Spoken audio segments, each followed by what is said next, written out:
सल्लल्लाहु अलैहि वसल्लम ने इरशाद फरमाया क़यामत तक जो बंदा भी नबी के बारे में बात करे, किसी भी नबी के बारे में बात करे, उसको काट के रख दे। सरकार ने फरमाया, नारा सुना होगा गुस्ताख नबी की एक सदा, सर तन सजदा, सर तन सजदा। क्या लेजा अपने अंदर रखो कि जेड़ा बंदा भी सरकार के बारे गल करेगा, सरकार तो आलम सल्लल्लाहु अलैहि वसल्लम के बारे गल करेगा, तो उनका एक ही हाल है कि आले मन सब्बा नबी जन फक्तलूहु। हर बच्चा इस्लाम याद करे, हदीस मुबारक है सरकार की हदीस है कि ये मन सब्बा नबी जन फक्तलूहु, मन सब्बा नबी जन उसी का नाम फक्तलूहु, मन सब्बा नबिय्यन, मन सब्बा नबिय्यन। हमदा इधर खड़े हो जाओ, बताओ क्या तुम जालिमों के जुल्म से डर गए हो? नहीं। तो तुम क्या कर सकते हो? हम अपने नबी की इज्जत के लिए मर भी सकते हैं और गुस्ताख रसूल को मार भी सकते हैं। मन सब्बा नबिय्यन, सब्बा नबिय्यन, गुस्ताख नबी की एक सजा, गुस्ताख नबी की एक सजा। माशाल्लाह, ये मेरे गांव के बच्चों का जज्बा है। हम इसके पास पहुंचे हैं और हमने इससे बात करने की कोशिश की। अस्सलाम वालेकुम। वालेकुम अस्सलाम। क्या नाम है आपका? मोहम्मद अबू बकर। कब से मौजूद हो धरने के अंदर? हफ्ता हो गया। हाँ जी। मनसब्बा नबी फक्तलूहु का मतलब मेरे आका ने फरमाया क़यामत तक जेड़ा मेरे बारे में बात करे उसको काट के रख दो। फक्तलू देन जावे किससे गुस्ताख नू, रात तक नींद ना आवे गुस्ताख नबी की एक सदा, सरतन सजदा, सरतन सजदा, गुस्ताख नबी की एक सदा, सरतन सजदा।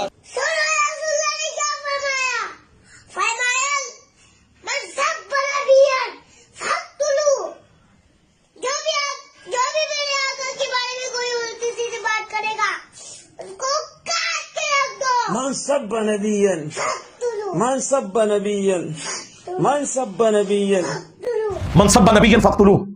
जाली झूठी हदीस सरकार ज़ईफ नहीं झूठी हदीस जे ओ बाबा हादम नजीब पढ़ा गया ना। इन्होंने पूछो लिखी किथे दसो जरा हवाला दसो। ए मैं 6 किताबें ते आई कोई नहीं जे। इतनी इंपॉर्टेंट हदीस थी 6 किताबों में है ही नहीं, ना बुखारी में, ना मुस्लिम में, ना अबू दाऊद में, ना तिरमिज़ी में, ना नसाई में, ना इब्न माजा में। दूर की किताब में जाके अल मुअज्जमुल औसत इमाम तबरानी की किताब में मौजूद है। और मजमू ज़वाइद जो इब्न हजर अस्क़लानी के उस्ताद है इमाम हैसमी, उन्होंने सही, ज़ईफ और मौजू के हुक्म लगाए हैं। और ये ब्रंजियों ने खुद मजमू ज़वाइद छाप दिया हदीस की किताब, उसमें उन्होंने ये हदीस लेकर नीचे लिखा है कि ये रवायत दुरुस्त नहीं है। और इमाम नसाई के हवाले से लिखा कि इमाम नसाई इसके जो मरकजी रावी जिसने इस रवायत को बयान किया उबैदुल्लाह बिन मोहम्मद, उसको कज़्ज़ाब, झूठा कहते थे। और कड़ी हुई हदीस है, मनसब नबिय्यन फक्तुलू, कड़ी हुई हदीस, झूठी हदीस। कत्ल हक वाला मामला बहुत ही खतरनाक है। लेकिन पाकिस्तान में एक्स्ट्रा जुडिशियल एक्टिविटीज हमारे रियासती इदारे भी करते हैं, हमारी मजहबी जमातें भी करती हैं, हमारी सियासी जमातें भी करती हैं, लिसानियत की बुनियाद के ऊपर, सियासत की बुनियाद के ऊपर, फिरकावारियत की बुनियाद के ऊपर एक मुसलमान दूसरे मुसलमान को कत्ल करता है और वो कत्ल करके समझता है कि मेरी जन्नत पक्की। आज तक किसी ने लब्बैक या रसूलुल्लाह कह के अपने मोटर बाइक में कभी तीली लगा के उसे नहीं आग लगाई। लोगों की गाड़ियों को जलाते हैं, लोगों की इमलाक को नुकसान पहुंचाते हैं और नारा लगा रहे हैं लब्बैक या रसूलुल्लाह। आज लोग कहते हैं कि जेन ज़ी जो है, ये वाली जो न्यू जनरेशन जेन ज़ी, ये ज्यादा जज्बाती है। और भाई ये जेन ज़ी पे तो ये मामला एपेक्स को पहुंचा है।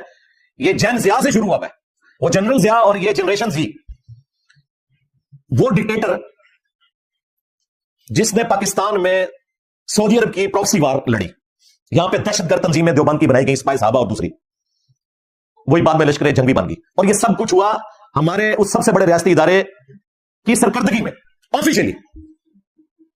हथौड़ा ग्रुप भी उस वक्त आया था, रातों रात लोगों को कत्ल करके चले जाते थे सिर्फ एक दहशत फैलाने के लिए। उस वक्त टॉयलेट्स में नारे लिखे गए शिया काफिर। आज भी पाकिस्तान में सैकड़ों नहीं हजारों मसाजिद ऐसी हैं जिनके टॉयलेट्स में शिया काफिर लिखा हुआ है। हालांकि इनको शर्म नहीं आई कि शिया कुरान का लफ्ज है, इवन काफिर भी कुरान का लफ्ज है। व इन्ना मिन शियातिही लइब्राहीम, और बेशक नूह के शिया में से इब्राहिम भी थे, यानी हजरत इब्राहिम अलैहिस्सलाम नूह अलैहिस्सलाम के ग्रोह से थे। तमाम अंबिया का एक ही ग्रोह है। उस वक्त 2017 में ये महात्मा साहब कह रहे थे कि मेरा तो दिल करता है मैं भी टीएलपी के धरने में जाके बैठ जाऊं खत्म नबूवत के नाम के ऊपर। और ये खत्म नबूवत नहीं है, ये चंदा गेम है, ये एंटी कादियानी है। अगर ये खत्म नबूवत के लिए मुखलिस होते तो चिश्ती रसूलुल्लाह, थानवी रसूलुल्लाह के खिलाफ भी बोलते। जहां से ये धरने लेकर निकलते हैं ना लाहौर से, वहां से ये सारी गुस्ताखाना किताबें प्रिंट होती हैं। कभी उनके खिलाफ धरना नहीं देंगे क्योंकि खुरा इनके घर निकलेगा। ये चंदे खाते हैं उस फिरके के। खत्म नबूवत के ऊपर ये बात करने के अहल ही नहीं है, ये सिर्फ एंटी कादियानी बोल सकते हैं। खत्म नबूवत के ऊपर वो बंदा बात करेगा जो गुलाम अहमद कादियानी को भी दज्जाल मानेगा, और उसके साथ साथ वो तमाम बाबे जिन्होंने अपने नामों के कलमे पढ़ाए और उन कलमे पढ़ाने वालों के हक में लोगों ने मुनाजरे लड़े, किताबें छापी, उन सब के खिलाफ बोलेगा, उन्हें भी दज्जाल डिक्लेयर करेगा। यानी चिश्ती रसूलुल्लाह, तामीर रसूलुल्लाह वो खत्म नबूवत के ऊपर काम कर सकता है, बाकी सब चंदे इकट्ठे करेंगे। मैं नबी सा है ही कोई नहीं, तेरे बाबे थे शाही कोई नहीं, तेरे चंदा खोर थे शाही कोई नहीं। तो क्या सैयदना उमर ने गद्दारी की अपने नबी के साथ कि वो उनको खुद कत्ल करते थे? उन्हें पता था इस तरह नहीं होता, ये लोग नमक हरामी करते हैं, गवर्नमेंट इन्हें तनख्वाहें देती है और ये लोग नमक हरामी करके कहते हैं हम इश्क रसूल। भाई इश्क रसूल हज़रत उमर ने क्यों नहीं पूरा किया? वो भी गज़वे बदर के कैदियों को कत्ल कर देते। लो सुनो, मौलवियों तोड़े मरे हुए बाबे भी जिंदा हो जाना, तोड़े सारे बुजुर्गाने बेदीन, सारे उलमाए कराइम, इंजीनियर साहब के दलाइल का जवाब नहीं दे सकते। हजरत उमर ने क्यों नहीं गद्दारी की अपने नबी के साथ कि गज़वे बदर के कैदियों को कत्ल कर देते? तुम्हारे नमक हराम मुमताज कादरी जितने हैं, या ये कोयटा का वो जो पुलिस ऑफिसर, या उमर कोर्ट के अंदर जो बैठे हुए हैं हरामखोर पुलिस ऑफिसर जिनको तुम लोग जो है वो हार में मारे हो, ये नमक हरामी कर रहे हैं। इन लोगों को पकड़ के ना सरेआम सजाएं देनी चाहिए। ये बच्चे पैदा कर रहे हैं नमक हराम बच्चे, और इनकी नमक हरामियों का फायदा कौन उठाता है? चंदाखोर मौलवी। तो आज तक किसी मौलवी के बेटे ने गाजी बनने की कोशिश भी नहीं की। हो सकता है तुझे को कामयाब नहीं कोशिश की, किसी ने नहीं की। शुरू से लेकर अभी तक गाजी उद्दीन से शुरू हो जाए तो अड्डे सारे दंथर मौलवी, सारे दंथर बुजुर्गाने दीन तो जिंदा समझे जदू ने काम किया।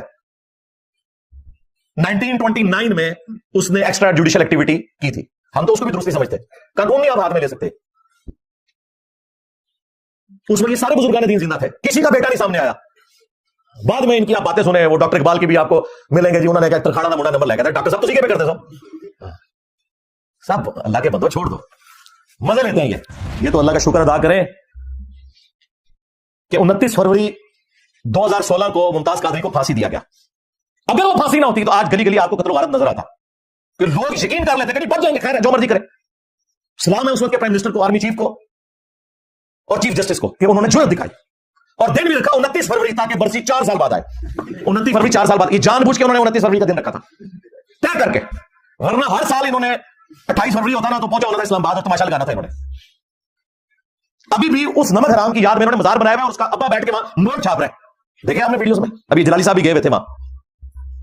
मैं अपने रियासतीदारों से पूछूंगा कि जो शख्स नमक हराम था और आपने उसे फांसी की सजा दी, इसका मजार बनने की इजाजत क्यों दी हुई है? कब्र रखें, कब्र तो नॉन मुस्लिम की भी है, उसकी कोई बेरुमती नहीं है। मजार क्यों बनाए हुए हैं? चंदों का अड्डा क्यों बनाया हुआ है? उर्स क्यों हो रहे हैं वहां पे, जिसको स्टेटमेंट डिक्लेयर किया? क्यों ऐसा हो रहा है? इसका मतलब है कि इनडायरेक्टली आप कुछ बुराई कर रहे हैं, तमाशा चल रहा है उसी तरीके से। तो मैं तो दलेरी के साथ इसलिए बोलता हूं कि मैंने तो अपनी जान रखी हुई है हथेली के ऊपर। इन्होंने मेरी लाइफ तो की हुई है वनरेबल, लेकिन मैंने इनका कोई बाबा नहीं छोड़ना, ना जिंदा ना मुर्दा। पोड़ के रक्षण में सारे मैं भी सा है ही कोई नहीं, तेरे बाबे थे शाही कोई नहीं। लोगों के बच्चों को यूज करते हैं, लोगों की जान और लोगों के माल के जरिए अल्लाह की राह में अपना जाली जिहाद करते हैं, जबकि कुरान ने कहा है कि अपनी जान और अपने माल के जरिए आपने अल्लाह की राह में जिहाद करना है। ये तो लोकल जिहाद की मैं बात कर रहा हूं, जो इंटरनेशनल जिहाद भी हो रहा है ना, खा वो तरीके तालिबान अफगानिस्तान का हो, खा वो दाइश का हो, वो सब का सब सुन्नी शिया इख्तिलाफ है। अभी अफगानिस्तान में कितना मुश्किल वक्त आया हुआ है तालिबान के ऊपर।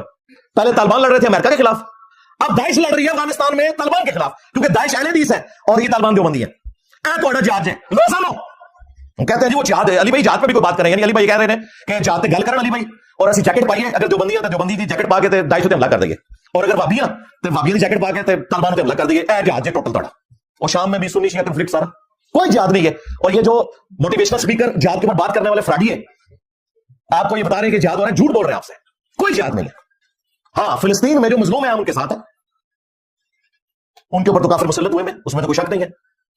इसराइल सबसे बड़ा बदमाश और उसका अब्बा सबसे बड़ा बदमाश इस वक्त, शैतान का एजेंट अमेरिका, कोई शक नहीं है। लेकिन बाकी आप जितने कह रहे हैं ना, कोई जाशात नहीं, इनमें से कोई फिलिस्तीन नहीं पहुंचा इसराइल के खिलाफ लड़ने के लिए, ना कोई मोटिवेशनल स्पीकर, ना ये जिनके एजेंट बने हुए हैं। जिन तालिबान को ये कहते थे अमीरुल मोमिनीन आ गया, कितने तालिबान क्यों नहीं गए थे? हमें तो बताया गया था कि जिस दिन अफगानिस्तान आजाद होगा ना, एक ब्रिगेड जो है ना कश्मीर आजाद कराने के लिए जाएगी और एक फलस्तीन आजाद करने के लिए। और मैं कहता खुदा आदा ना यार, टोटल पश्तून मूवमेंट है, और इस्लाम में कोई लेना देना ही नहीं, पश्तून मूवमेंट थी वो। मैंने अभी देखा कि ये 27 आईनी तरमीम आ रही है, 26 से पहले मैंने आवाज बुलंद करना शुरू की, 27 पे फिर कर रहा हूं कि तौबा की शिक डालो, वरना ये आग तुम्हारे घरों तक भी पहुंचेगी। मौलवियों ने कहा तक पहुंच की आग, देख रहे हैं मुफ्ती तारिक मसूद क्यों है, उसके अपने बयानों से हॉन्ट कर रहे हैं। और देखिए मौलवियों के घर जब ये आग पहुंची है तो मौलवी एक एक करके डिडुओं की तरह बाहर निकल के सफाइयां दे रहे हैं कि जी है तो गुस्ताखी थी, नीयत गुस्ताखी की नहीं थी। ऐसा लो जरा, अंदाजा करो, बाकियों की नीयतों का भी फैसला खुद कर देते हैं।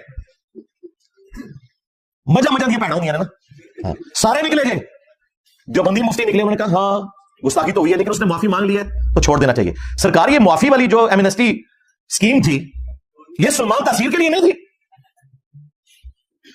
ये उस श्रीलंकन के लिए नहीं थी, ये क्वेटा में जिसको आपने जुल्मन कत्ल किया उसके लिए नहीं थी, ये उमरकोट के डॉक्टर के लिए नहीं थी एमनेस्टी स्कीम। मौलवियों के घर बात आई है तो कहते हैं जी तौबा कर ली, कल छाड़ दो। आप तो कहते हैं ये अच्छी बात है, लेकिन उन सब लोगों के मामले में भी अल्लाह के हुजूर माफी मांगो और अपने बुजुर्गों को